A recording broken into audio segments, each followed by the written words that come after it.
Good evening, everyone. Welcome to the final shir of Tafshin Pei Dalid in Zera Shimshon live from Efrat.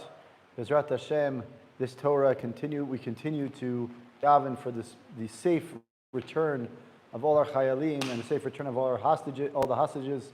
And Bezrat Hashem, next year should be a year filled of bracha, tzlacha. And Bezrat Hashem, this will be the Tafshin Pei Dalid will end on a good note. We'll see good things in Yeshuot, and then Bezrat Hashem Tafshin Pei Hey will be filled with Mamash Poel Yeshuot, and we'll see all the Yeshuot, and we'll see great things and Hatzlacha not only for us but all our families and all those people that are dear to us. An important idea about tshuva and about the zman, the tkufa. The Zera Shimshon does famously know that this week Nitzavim Vayelech always end are the Parshiot that are read right before Rosh Hashanah. And so the Zera Shimshon divides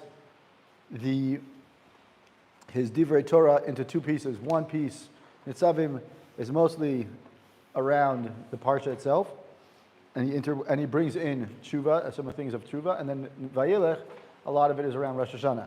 We're going to start with Tshuva, the Parshat HaTshuva, which is known that people say it daily. Some people say it during the week, whatever it is. So Parshat HaTshuva is in this week's Parsha. So we're going to do a little something about this Parsha and Nitzavim. So Drush Bet, the second Torah of Parshat Nitzavim. So it says,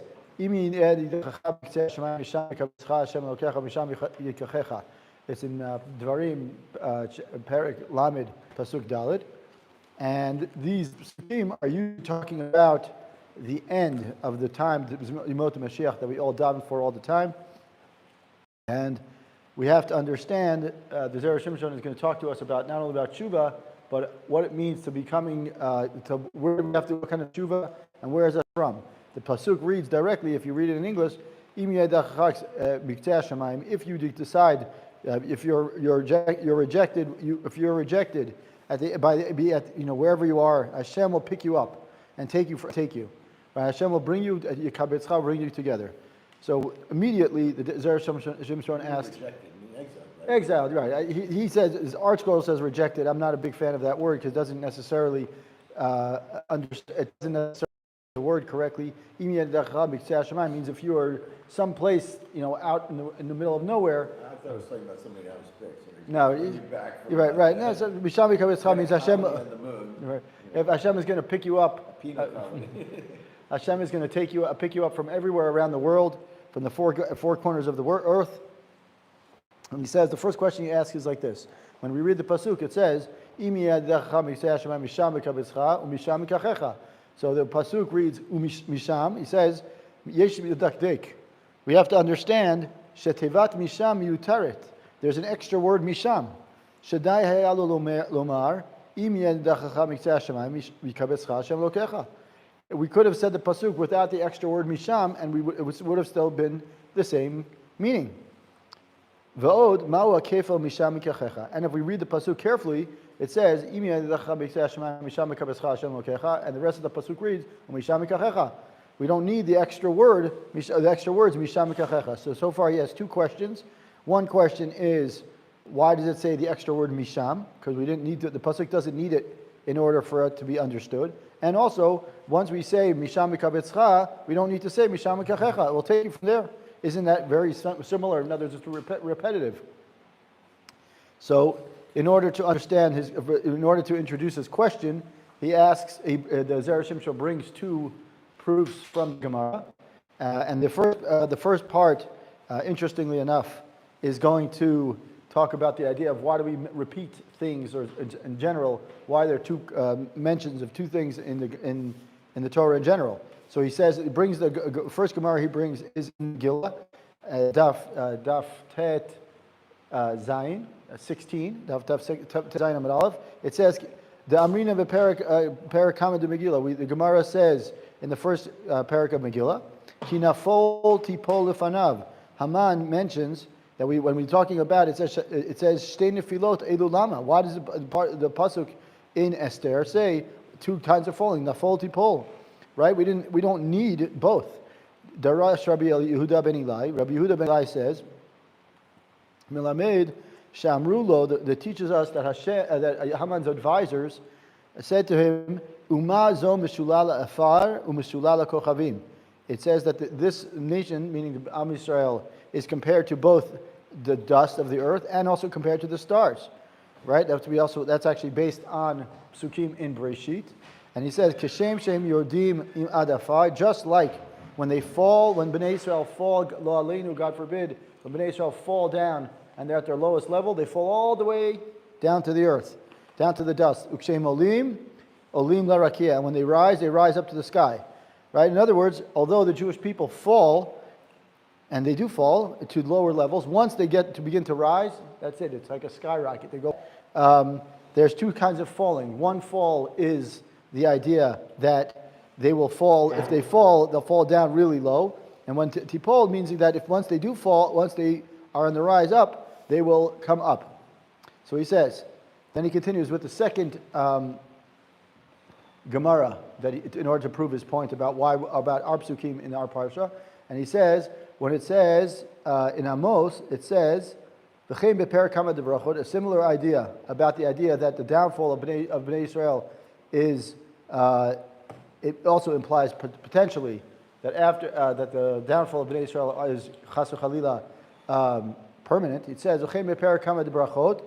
it says in Daf Dalid, it says, B'ma'arava mitartze lehachi. In the west, that is in Eretz Yisrael, they explain the pasuk in Amos, Nafla lo tosif limpol od. She fell, and she cannot continue to fall. Kum betulat Yisrael. Rise up, the betulah of Yisrael. That whereas when the Jewish people fall to such a low point that they can no longer fall, they fall further, that is when they start beginning to rise. So what he's saying is that, when we have this term nowadays, you have this thing called hitting rock bottom. So what the pasuk and the Gemara in Brachot is mentioning is saying is that once we hit this rock bottom, that's the sign that we're starting to move up. Now, what we learn from both psukim, both sets of psukim and both Gemaras, the Zera Shimshon is pointing out to a point that once the Jewish people they cannot begin to rise from their lowest state until they've gotten to this level of rock bottom. And therefore now he starts saying, this is what Pasuk meant to say is once you get to the bottom, right? Once they get to that, really, once they get pushed away to the furthest distance that they've ever been, there's no other place you're really pushed into that.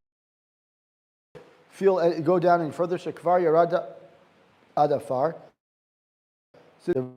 So it says, so now it continues now we have to continue. Once we understood the first part of the pasuk, which is Mishami Kabetzcha, from there, from the lowest point, Dafka Hashem is going to pick us up. And now it says, what do we know? The reason that Bnei Israel, after the Churban Bayit Sheni, the destruction of the second temple, was why? Because of Sinat Chinam. Perfect, very relatable for today. It's impossible for us to be redeemed except for when there is shalom between us. It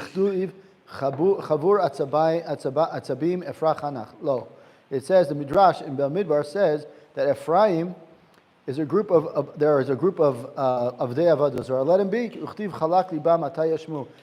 Rather, their hearts have become detached. So now we have to let them become, basically, we have to let them go. The first part of the pasuk says that Hashem will overlook the sins of Ephraim because they are united as a group. And the second part of the pasuk says that once the Jewish people unite as a group, because they are united as a group, and the second part of the pasuk says that once the Jewish people become detached from one another, they become worthy of desolation. Meaning, so what he's saying is that the first part of the pasuk is telling us that the unity of Ephraim is what's keeping them together. It's what's keeping them from completely, destruction. And then the second part is that if Bnei Israel becomes so disparate, so from there, meaning from that low state that we're in, Hashem is going to bring us together in peace. And it says, because of the peaceful grouping together of all of us together, that's when Hashem brings us to kibbutz galuyot, to bring us back out of exile. V'zeu misham mikachecha. And that's why the second misham says, from there, he's going to bring you together. Misham mikabetzcha, from that state, that low state, Hashem is going to mikabetzcha, bring you together. Milashon kibbutz. A kibbutz is, what is a kibbutz nowadays? It's a commune. It brings people together, unity. That's one thing. And then he says, from there, that's when he's going to yikachecha, to take you. So that's why the Zera Shimshon says why there are two mishams. So now they're basically, what he's saying is that because the Torah and the pasuk reads, it seemingly repeats itself, there are two. He's kind of telling us that the pasuk is telling us that it comes to tell us two stages of the geula. One is first Hashem will bring us together, meaning He'll bring peace among us, Bezrat Hashem soon.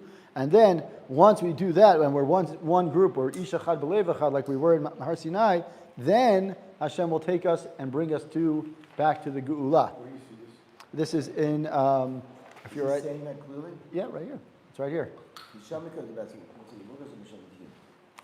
So Mishum hakilaman mitkil Misham mikabetzcha. So, I see. He's gathering it together. Because it describes two stages, right? If the word misham appears twice, that means that there's a the pasuk is obviously telling you something. So Zera Shimshon. He's focusing on mikabetzcha, which is gathering us together first. Before the final gula, he's going to create actors. Yeah, exactly. That's exactly right. That's the first part is the achdut, and the second part is the gula. V'zrat Hashem. So and that's what he says. Zoe kavanat. Oh. V'zoe kavanat midrash. Okay, let's go. Since we have so many new guests, we're going to kind of quickly go through the second. So that we'll go through the beginning part of the Torah, just to repeat it, just to kind of summarize quickly or kind of recap quickly. So it says the pasuk in this week's Parshat Nitzavim. It says, so the question is, why does it say Misham twice? And why is the second part of the pasuk at all necessary? Right? It says Misham mikabetzcha. It doesn't have to say Misham mikachecha. It could just say Yikachecha. Either we don't need both Mishams, or we don't need the second part of the pasuk at all. So he says, based on two Gemaras, one in Megillah and one in Brachot, that it's talking about that Hashem is describing two sets of states. That Bnei Israel will get to a point that when we're at our lowest point, from there Hashem will then take us up and bring us to the highest point. And the Zera Shimshon is saying is that we get to this point, and then once we get to this point of really Misham mikabetzcha, right? Misham mikabetzcha Hashem lokecha, from that moment when we feel like we're at that moment of actually the mamash, the bottom, therefore at that point, that's when Hashem takes us and brings us up. And he says, and that's why he says the word Misham twice. And we know, as he said, as the Zera Shimshon points out, why was the second Geula taken? Why would the second Churban ever take place? It took place because of Sinat Chinam, because we were all hating each other, and so therefore the hating each other caused us to be in Galut. So he says the reason why we have two Mishams in our pasuk is one is Misham mikabetzcha, meaning the first thing is in the Galut, when we're such a low level, the first stage of Geula will be Yikabetzcha, bringing us together, unity and Achdut. And the second stage is, the second stage of the Geula will be Misham Kachecha. From there, from the Achdut, that's the key. The Achdut is the first stage, second stage is the Geula. And then he goes on to say, now we're in Drush Bet, towards the middle of the Drush. He says, V'zoi kavanat midrash. We know that in the Psukim in Shmot, when describing Moshe's beginning stages of his career, it says that Moshe was a shepherd, and it says, Rabbi Eliezer Omer, Mas ne shafal mikol aninosh ba'olam, kacha Yisrael shfalim yurudim b'Mitzrayim, lefichach niglalem l'kadosh baruch hu ugalam. Right. So the Gemara, the Midrash says that in the Moshe Rabbeinu, when he was starting his career, he was a ro'eh, he was a shepherd. And the question was, from that, when he was a shepherd, what happens? He was walking around with his flock, and he sees the sneh bo'er ba'esh. And he says, Rabbi Eliezer says, the Midrash says that Rabbi Eliezer, according to Rabbi Eliezer, he says, just like the sneh, this bush, was the lowest, is the lowest bush, or lowest kind of tree of the entire world, so too Bnei Israel were at their lowest level in Mitzrayim, and therefore Hashem comes to him and says, and starts to redeem him. Once the Jewish people begin to fall, they get to this level of real fall, a real low level, And as I said earlier, we can apply this today in the last year that we've experienced. We've gotten a really, even before the last year, we realized such a big sense of disparity and separation. And he says that's the point, that exactly there, therefore it says, Hutzrach, that's why Hashem needed us to be redeemed. Hashem needed to redeem us at that moment immediately, so that way, once we get to that lowest point, which is what happened in Mitzrayim, so just as soon as they can fall, as soon as we get to that rock bottom moment, Hashem says, okay, you've hit rock bottom, now it's my turn to pull you out. Now he says, what do we see? That is, what's the main point of the Geula? Getting out of the Geula from Galut is what? Is based on the state that we were in. Meaning, in order for us to get into the mindset of Geula and to get into that mindset and to be able to even experience Geula, we have to first have to this really low level of Galut. Right? And so now he goes to another pasuk and he says, V'derech zeh yuvana katuv. Now if we look in another pasuk in Tehillim, he says, Ga'alta b'zroa amecha. He says, with your strong arm, Hashem, you took the entire nation, Bnei Israel, you kind of redeemed Bnei Israel out of their trouble. Right? He says, if we look at the pasuk, Zra, right? We understand that Zra implies that Hashem took us out was Goel Otanu based on Din, right? By telling us that Hashem's powerful arm, right? It gives us a sense that Hashem, the Geula that happened was not simply because Hashem wanted to, but it was really out of a legitimate argument against what? Against some sort of a legitimate argument against the Mitzrayim. So he's saying, what's the argument?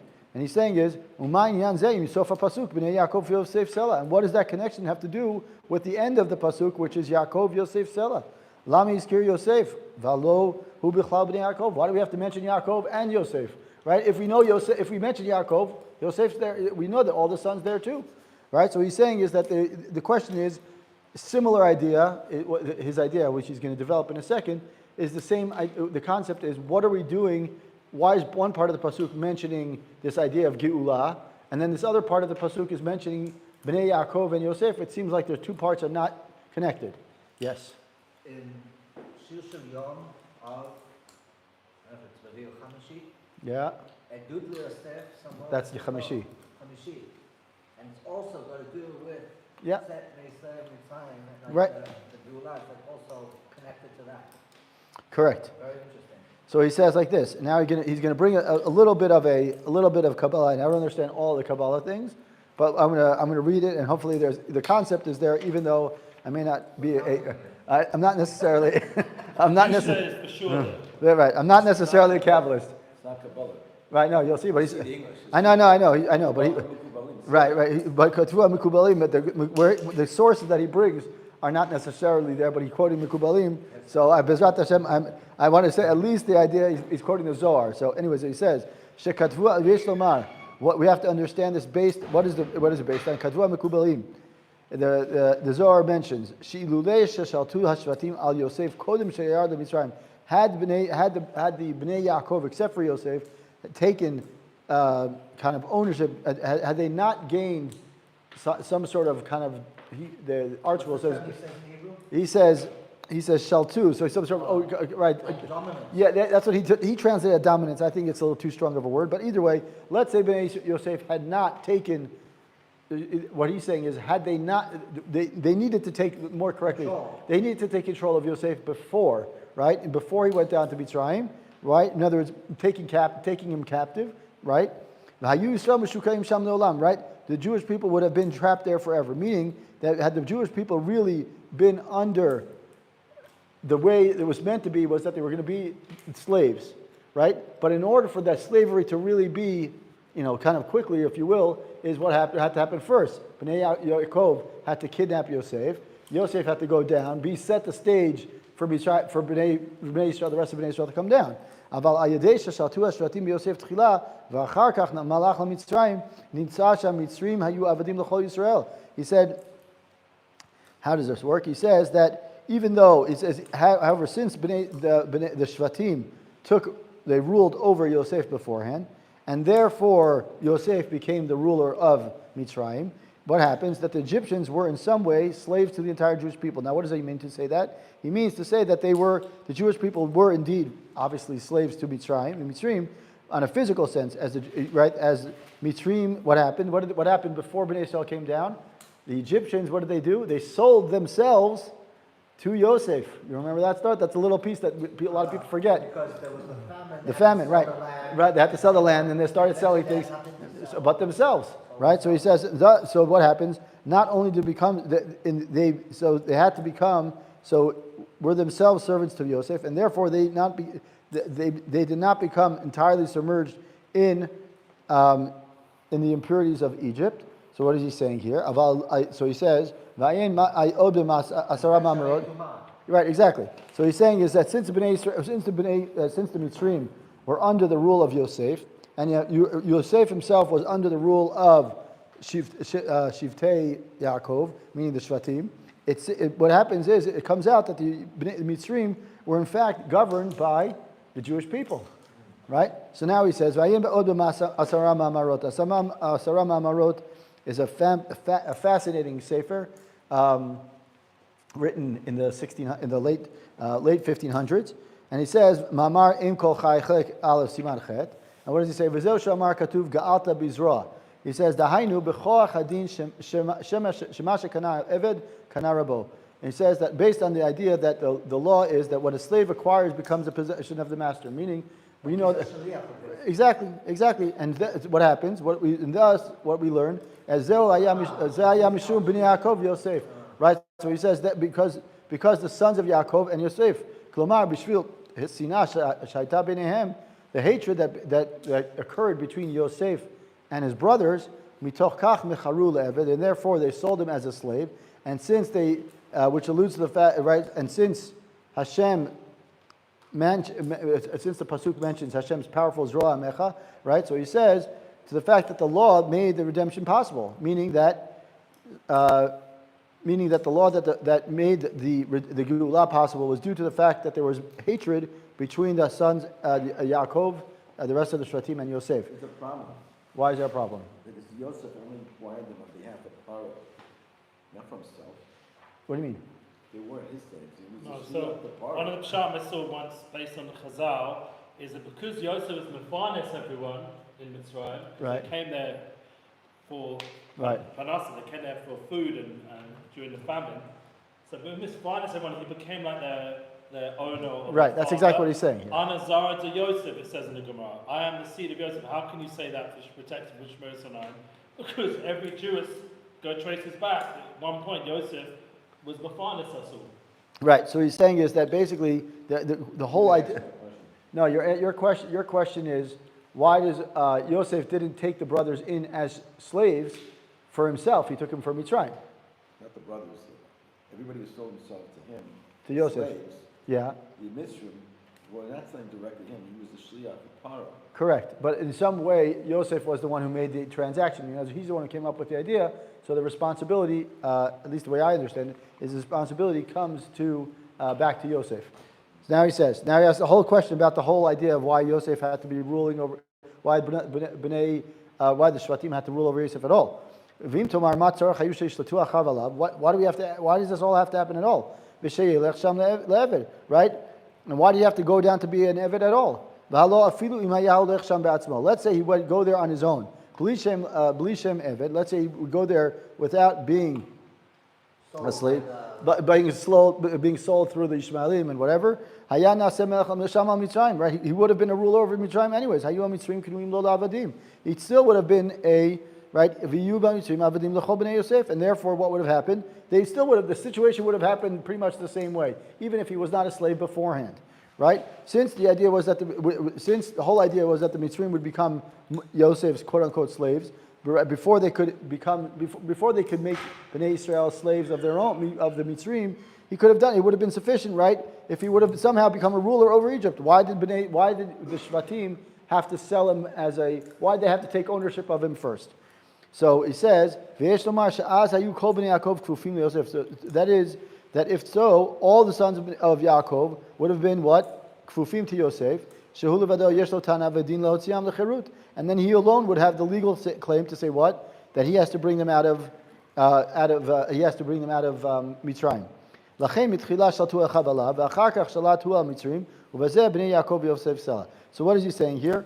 He's saying is that had Yosef come down to Mitzrayim without being a slave, as a free man, then basically everyone would have owed Yosef, and Yosef would have to be the one to control everything, and that would have been a problem. He says, in the matter that they emerged, and then he ruled over the Mitzrayim, and in the matter that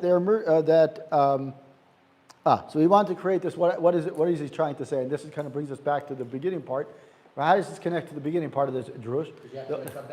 Exactly right. So first you have to do is you have to create some sort of collective responsibility, right? And the collective responsibility only can happen when everyone is in the same status. If Yosef alone was a slave and was a free person and comes down and then he owns everyone, then in some way Bnei Yeshvatim are not the same status as Yosef, and therefore what? Be a bit of what? Bad water. Exactly, it would be some sort, right? Exactly, and in order for us to get to the point, to merit the Geulah, we all have to be on the same level, which goes back to the beginning part of the drush, which is that in order for the two stages of the Geulah stage one is Misham Mikabetzcha, meaning we have to be unified, and then Misham Mikachecha, and then from there I can take you out. You all have to be at the same level. So here, what the Zera Shimshon, I think, again, I don't understand all of what is going on here in terms of the Mikubalim, but I think what I think he's saying is what the pasuk is saying, the second proof that he brings, or the second part of this drush, if you will, is that the Shvatim had to sell Yosef, made it possible for Hashem to then do the Geulah for all of Am Yisrael, because what the Shvatim did is they were able to somehow kind of take rule or ownership over Yosef. Then he becomes a ruler over the Mitzrayim, and since we know that whatever kana eved kana rabo, right? So therefore, the Jewish people could never really be called avadim to Mitzrayim, as the Mitzrayim were also ruled by Yosef. It emerges that because Yosef was such a low state, that being enslaved by his brother was actually a critical part of the Geulah. So in other words, the whole point here is that what emerges from this entire drush, the way I understand it, is that the pasuk in this week's Parashah, Misham Mikabetzcha Hashem L'kecha Misham Mikachecha, is reflective of two stages of Geulah. One is that in order for us to get to the actual state of Geulah, we have to first come to the point where we are aware of and or are striving for unity. Once we get to that point of unity, then Hashem says, okay, you're unified, you're coming together, then we can start bringing the Chavlei, the Geulah coming. We can't get to that stage of Geulah until we have that sense of Achdut. So that's the first Torah. Baruch Adonai L'olam Amen v'Amen. And then I'm going to try to do one in Vayelech. This is a little bit, the Zera Shimshon has a beautiful section, as he does with a lot of the times of the year. He takes the opportunity in various places throughout the Parshiot, based on the time of year, and he kind of goes through some concepts of the time, whether it's the Chagim or something like that. And so he goes, if we go to Vayelech, it's a little bit of a tricky one, but we'll try to do it. We'll try to go through it. It's Drush Hey in Vayelech. And this, like I said, he goes through a nice idea, I think a nice idea, about Malchuyot, Zichronot, and Shofarot. So we know that during the Tfilat Musaf of Rosh Hashanah, the Mishnah tells us that we have to have three sections. We have to have three different parts. One is Malchuyot, and he starts the entire piece about from the Gemara in Rosh Hashanah. It says on Ted Zayin Amud Aleph, and it says Imru lefanai Malchuyot, Zichronot, v'Shofarot.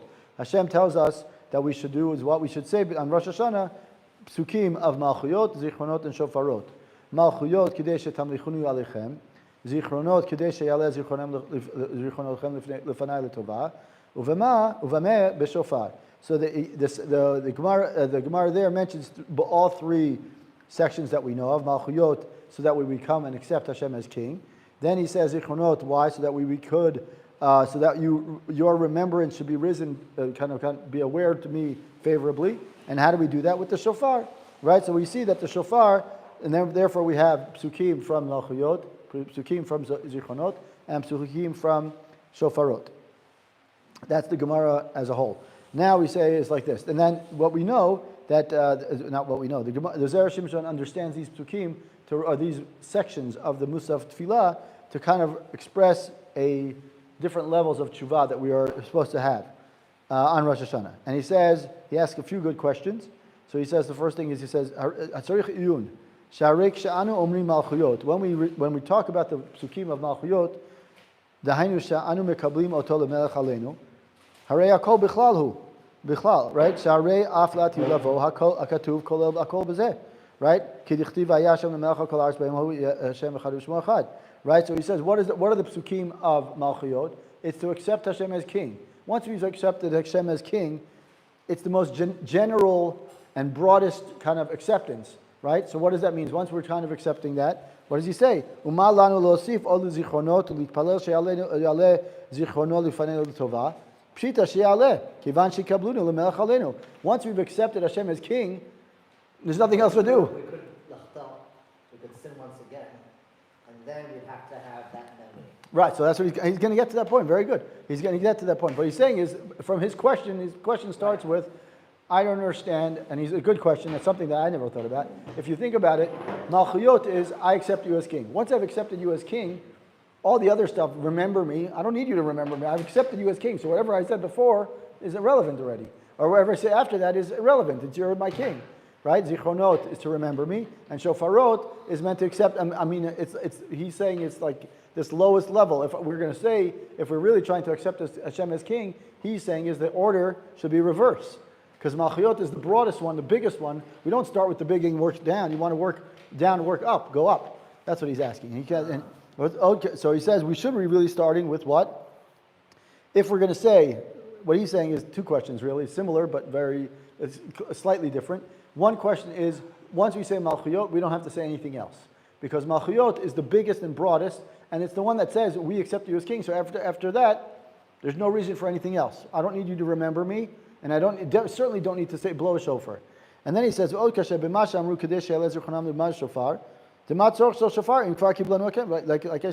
he says is, what is the rest of the drush in the Gemara says, what? That why should we raise up, or why should we bring up or raise the awareness of Hashem that we want to be remembered to Him positively, and how do we do it with a shofar? Why do we need a shofar? Once we've accepted Him as king, Zohi tshuva gemura she'en l'mala mimenu, right? Once we accept Hashem as king, which is the ultimate level of tshuva, right? So then once we say zichronot and shofarot, right? Basically the whole idea of zichronot and shofarot after Malchuyot, it seems completely unnecessary, if you will. And he says that basically what he's asking is that the whole order should be the other way. The reverse. Now, so he says, and he says another question. And he says, if we know that the zikaron comes through the shofar, right? That's what the Gemara says. Right? We should do what? First shofarot and then zichronot, because right, or that, right, exactly. Right, so he says, first he says, I don't understand the order. Once I've said Malchuyot, everything else is unnecessary. He says, but if we're using the shofarot as a way to kind of get people to be remembered, why do I need zichronot at all? And why do I need, like you said, is maybe we should just combine them. He doesn't ask that here, but it's a good point. So he says is, Sahi, v'achar kach ha-malchuyot, after the zichronot, meaning first we do shofarot, then we do zichronot, then follow zichronot, and then malchuyot. Shahit tashlum tshuva. Right, the ultimate level of tshuva, according to this, is malchuyot, which we know is what's the whole point of Rosh Hashanah? La'amlichat Hashem. Right. So he says here, Matzanu shebederach acher kayotze b'zeh b'kshar marsha. We find that the Gemara on this point in the Gemara mentions the Marsha on this Gemara says that the Besifrei Mapik Lehu Mikra. Now he says that why do we read Malchuyot, Zichronot, and Shofarot? We learn it from the pasuk Utkatem right. It says here B'yom Simchatchem U'V'Moadechem Utkatem V'Chatzotzrot. Right, and the pasuk and the psuki and the Midrash, the Sifrei says that we learn it from the psukim, these psukim about the Chatzotzrot, and it says, "Utkatem elu shofarot, vayu lachem zikaron elu zichronot, ani Hashem lokechem elu malchuyot." So what do we see from there? That the order is reversed. So he says, "Lama shina seder." So then why did the Gemara change the order, which is the psukim are telling us go one, shofarot, zichronot, malchuyot? Right? So why did the Gemara all of a sudden say, let's do it the other way? So all these things together is really what the Zera Shimshon is saying is the order is not right. So he says, before we understand the order, first we have to understand why we say zichronot at all, because we've proven why we should say shofarot, because shofarot, according to him, that's the beginning point of how do we remember things. And then he says, malchuyot we understand too. V'yesh lomar. What's the whole point of remembrance? Why do we have to do it? Right? Especially after we've just blew the shofar. If we did tshuva correctly through the shofar, right? Then if we did tshuva correctly through the shofar, Bezrat Hashem, all of us would see it. We'll be able to merit just through the shofar. But let's just say we understand we do tshuva through the shofar. Then we're all tzadikim. Right? Then what happens? Why do we need to be asked to remember? Right? Once we're tzaddikim through, or we're considered we've done tshuva, then why do we need what? Why do we need to be remembered? Right? So we have a question on either side. Either we say malchuyot, and therefore malchuyot is general enough for us to say we got it, and therefore we don't need zichronot and shofarot. And here he's saying is, why do we need zichronot at all? If we do tshuva through the shofar, which is what the shofar is meant to do, then we don't need zichronot. Right? So right? So he says, v'ima tshuva, right? V'ima tshuva asinu ena maspeket. Right? And he says the opposite. If the tshuva is that we did through the shofar, or through the tshuva that we did the tshuva that we did is not enough, how can we even daven? How can we have the chutzpah, if you will, to even say, remember us? Right? We can't use the shofar and say it's good enough, because if it's good enough, then we're all tzaddikim and we don't need zichronot. And if it's not good enough, how can we even say, please remember us? So he says, rather we must say, so he says that we have to remember that the whole idea of the zikaron, or zechira, more correctly, is based on the pasuk that says, the pasuk in Mishlei that says, Tzadik Yisod Olam, uchtiv l'zecha olam yet tzadik. Right? There always will be a remembrance of the tzaddik. Shat tzadik hu mo'il l'zecha olam. And here the pasuk also teaches us that the impact that one tzaddik, one person, one righteous person, has an impact on the entire world. Even if the entire community does not do tshuva correctly, it's impossible that there's not even one person among the community that hasn't done completely the tshuva correctly.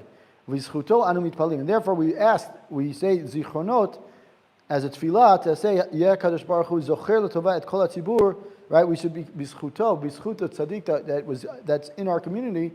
We say, Hashem, do zocher l'tova et kol hatzibur. Now remember all the people for good based on this tzaddik's efforts. Kedamrinu beperak Chet Yoma, as the Gemara in Yoma says, Gedolah tshuva shafilu yachid shasa tshuva mochalim lo l'chol ha'olam. He says that even one person does tshuva correctly, then the entire world is impacted on his account. So even if we just stopped right here, we're not going to, but even if we were to, we may stop a little bit soon, but even if we were to stop right here, we already learned the connection between this one and the last one, which is the sense of collective responsibility, right?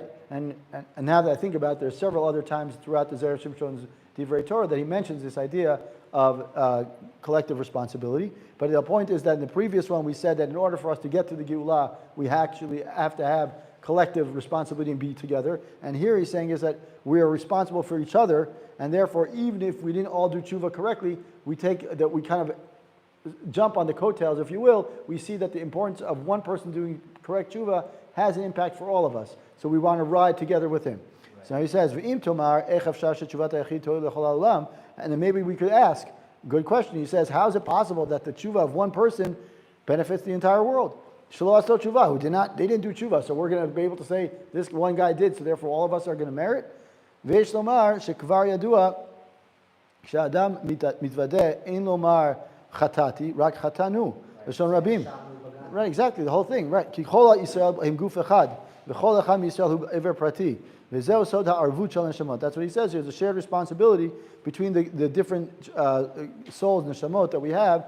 Is basically the idea here is that what our actions do impact the rest of the world, and we have to understand that sometimes we get stuck in our own mind, our own world. But when we look at it take a zoom out for a second, what we do has a positive ripple effect across the whole world. We have to view ourselves as one klal am Yisrael. V'im kein ha'arvut sheyesh lanu al kol Yisrael kvar para b'tshuvato she'ma she'asa. Right? What he's saying is once we have this idea of this collective responsibility and the obligation that we have the entire Bnei Israel, then we could say that the one person, the one tzaddik that did tshuva correctly, therefore what? The entire ability, our entire kind of, even though we may not have done proper tshuva, his tshuva impacts all of us. Oh, he says something else, very similar though. He says here, right? What happens? Let's say, right, there's a loan, and the guarantor pays on behalf of the debtor, right? So I lend money, and then I have a third party who guarantees my loan.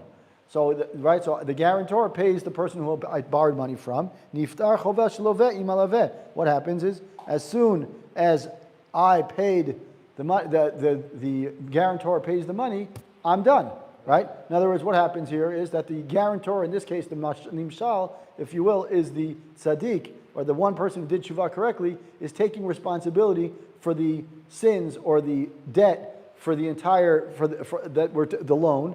And then he says to Hashem, I'm taking the weight.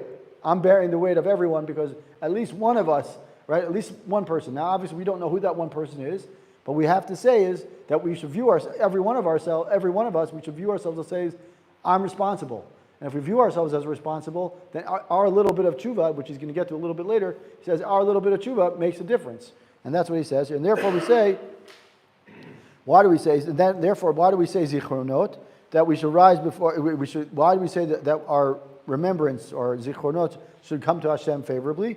Because we want to kind of be associated with the one person, the tzaddik, who did actually do tshuva correctly. And it's actually an idea, this is very similar, just to kind of step for a second, it's very similar to what we say in Shemona Esrei.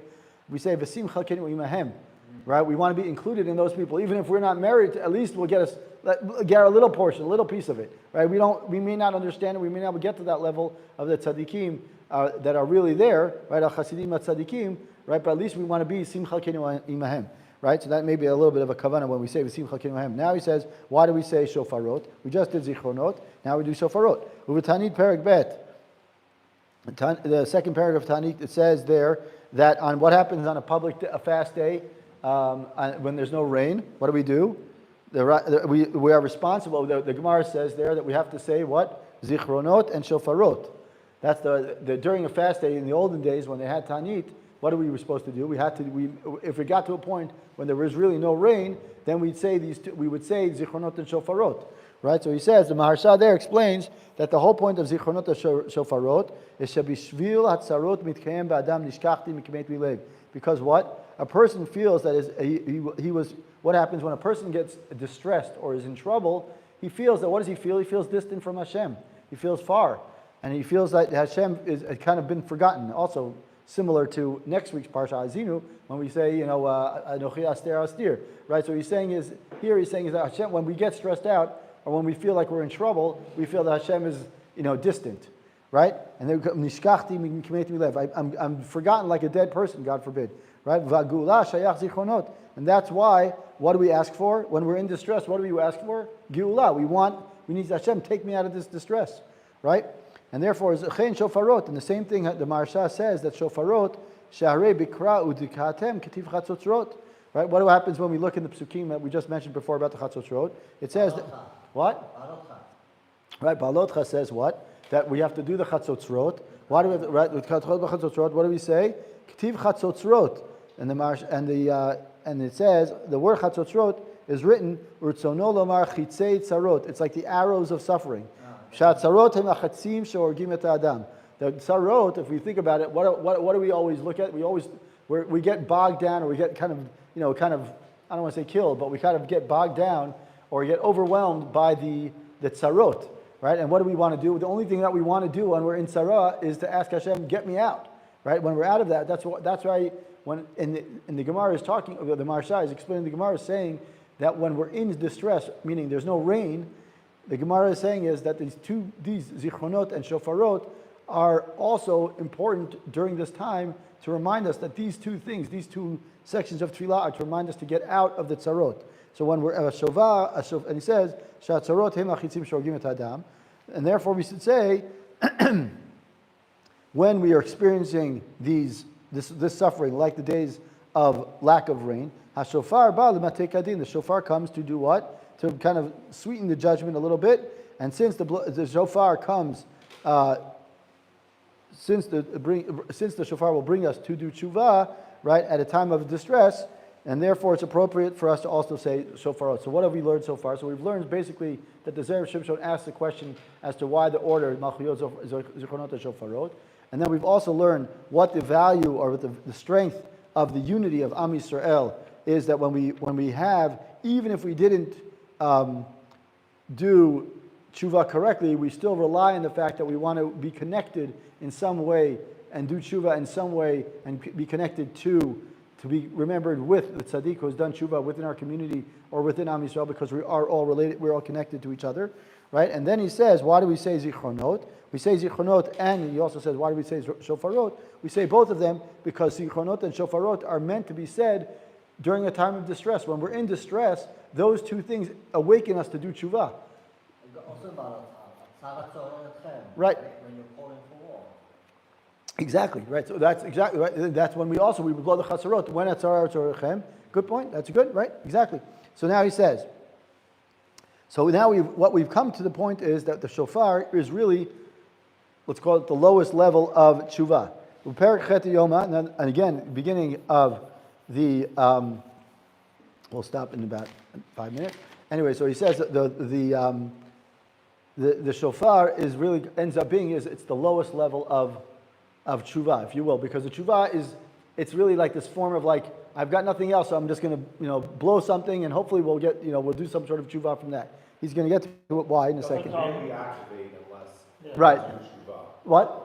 It doesn't really But activate. it awakens tshuva. Right, it will get you to do It's tshuva, like but emergency. yeah, but right, it doesn't It's fix like it an alarm. exactly. Right, It's like an alarm it's bell. Wakes but you up. it's an emergency alarm. It's the siren, right? God forbid, the havdil, the siren, right? If you didn't do tshuva until now, you hear the shofar, you're like, okay, it's time, right? So of course the tshuva before, meaning in Elul, is the shofar in Elul is meant to wake us up so that we do tshuva, so that the shofar on Rosh Hashanah is meant to really lahamlich.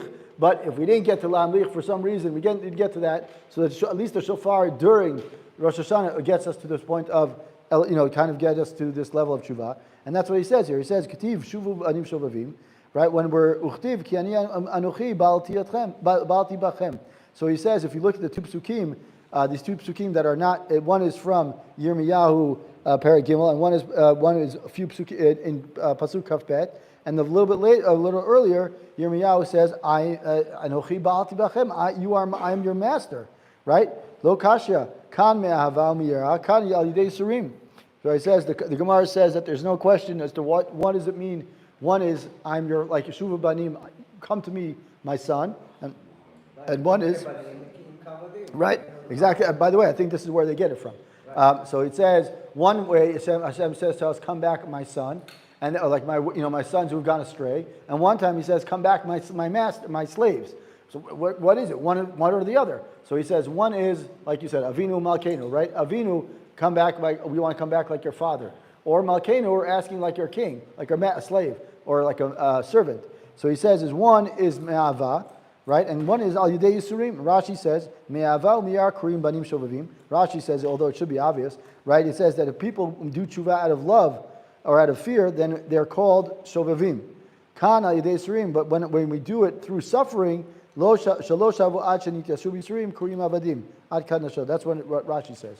We're going to last little piece here, and it says, what do we say here? That the reason that the tshuva that comes from malchuyot, which is indeed the highest level of tshuva, is only achieved by certain people, right? While the other tshuva, which is brought through shofarot, which is, let's call it the time of distress and the time of suffering, right? When we hear the shofar, we kind of say, wake up ourselves up, and that's kind of like a lower level of tshuva. That is, we said, is lower, and therefore we can explain, zichronot shofarot are only recited after malchuyot. Now he says, Ufi zeh, im hayinu omrim mitchila shofarot, v'achar kach zichronot, v'achar kach malchuyot, what would come out? We would almost no one would ever get to, because we'd say, we're so stressed out, or we're so forced, we're so out of, we're asking to be remembered, we're asking to do tshuva out of stress or out of, fear, that very few people will actually get to the level of doing it out of love, right? V'achar kach malchuyot, hayiti omer, shemitchila yatchilu atshuva michmat hatzarot. We would say that Bnei Yisrael would do tshuva first because they're suffering, which is shofarot. Then they would v'zot atchalat yavo achar kach l'tshuva shebe'ava. And then hopefully, right, the beginning stage would come to the level of tshuva out of ava, dahainu malchuyot, which is the highest level. V'ad shelo yavo l'zot hatshuva. Right. However, as long as they do not come to this level of tshuva, right, would basically what? Mishum hachi. And there he says, basically what happened is that it would never get to the point when if they're all they're asking is to get me out of the suffering, they're going to focus so much on get me out of the suffering that they're going to forget the last stage, the malchuyot. Right, exactly. So they're saying is let's do it the other way, malchuyot first, which is the highest level, because we want to say is malchuyot comes to the point where instead of doing it the goal is malchuyot. So let's start with the goal. Even though you would think logically you would think the opposite, he's saying let's start with the goal.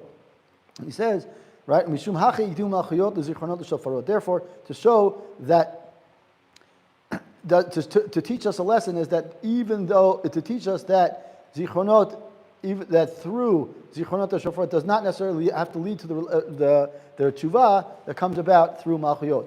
And then we're going to do one last little section here, and then he says, the kasher kan iskar le'el, and therefore it's shachar malchuyot ein od makom. Right? We still have this question.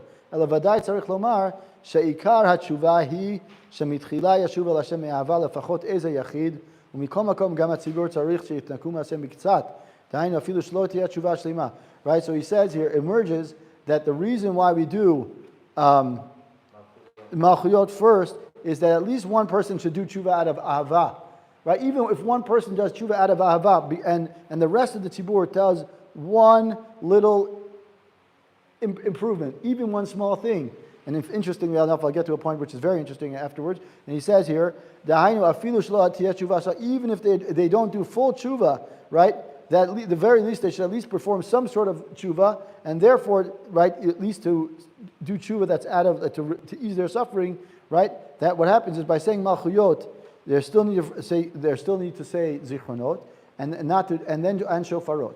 So what the interesting thing is that the Rashash HaKadosh says that before the brachot of Tkiyat Shofar, he says that every person, even if they haven't already taken upon themselves something, before the bracha and during the bracha, before the amen, take upon yourself something really small that you're going to be able to connect. This is Rabbi Derman mentions it every year.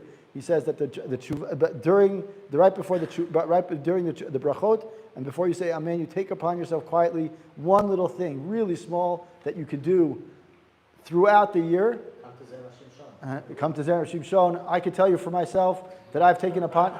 Last year I took upon myself saying korbanot from the atchala to the end every day, and whether it means if I missed it before davening, so I would say it after davening, whatever it is, I would just say. That's why I'm late for Shmoyesrei every day. So I would do is I didn't care when I said it. I said I have to say it every day. Korbanot every day in the morning. It takes a while. It's not easy. It's 10 minutes, 10, 12 minutes. Right? So I said to myself, that's what I'm going to do. And then I said also I'm going to say Kriyat Shema Lamita every night. And there were nights when you're like, 1:32 in the morning, you're like your eyes are burning and you can't do it, but you do it anyway. I could tell you that it really, one of the reasons is to take a little bit of Kabbalah, accept it upon yourself, a little bit of Shuvah. The other reason is that Rabbi Derman mentioned, I forgot who he mentions, he quotes it, he says is that way you remember Rosh Hashanah every day. Yeah. So that way throughout the year, you're always connected to Rosh Hashanah. Wow. So I'm going to stop here just because... that's a beautiful point. Anyway, but one other thing that he mentions, and I can tell you from my own personal stories or personal experience, that he mentions it every year as well. And the first time I heard it, I was like, this is crazy, but I actually did it. And both times I did it, the things I asked for came true. He says that on the first night of Rosh Hashanah, say Tehillim twice. The whole Sefer Tehillim. The whole Sefer twice. Now I can tell you that sounds insane. It does sound insane. But for the first year I did it by myself. I do it with twice. Right, twice. Right, exactly. You do it with the family, you break it up. You can. This year I said this is the perfect year that no matter what anyone says, oh, we're not going to do it, whatever you say. This year I said this is that we're going to do it. I'm going to Bezrat Hashem Bli Neder. I bought a Tehillim Mechulak. You can buy, you get like each booklet is like 7, 8 pages or whatever, 10 pages, and then you basically break it up to people at the meal, and you wait. Everyone does it. And then this is the perfect year because everyone's going to say, this year we all experience Sarah. There's no one's going to say, right? We all experience it. Let's daven for something big. And you'll see. Another thing that he meant, that I saw it also, that after davening on Shacharis, both days, but he mentioned specifically the first day, is that whatever happens, sometimes you get distracted because a kid is running around or something, your davening doesn't go as well as you want it to be. At the end of the davening, you say, Kol man David Rachmana L'tav Avid, meaning whatever it is. Always can focus not to get, during Rosh Hashanah especially, he says focus on trying not to be bekas at any way. Whatever it is, just, he tells a story of a big gadol that, I forgot who it was, he mentions a story about this guy who was wearing his white kaftan, on Rosh Hashanah, and he gets home and the lights blow out. So it's dark and he says, oh, this is beautiful, this is a great Rosh Hashanah. And then of course his wife is going to bring the food, and the food spills because she can't see anything, and he's helping to clean it up, and his white kaftan gets all dirty, and he's mamtik the din by saying it's all good. Like whatever he says it's all good. And he says that that person, I forgot who he mentions, that year, his Sfarim get to this next level of writing because of all this hamtakah that he didn't want to get upset. Obviously he could have got upset, he could have got angry, he could have got annoyed, he just didn't. So I think b'zchut that we should all try to do a little bit more this year to accept upon ourselves.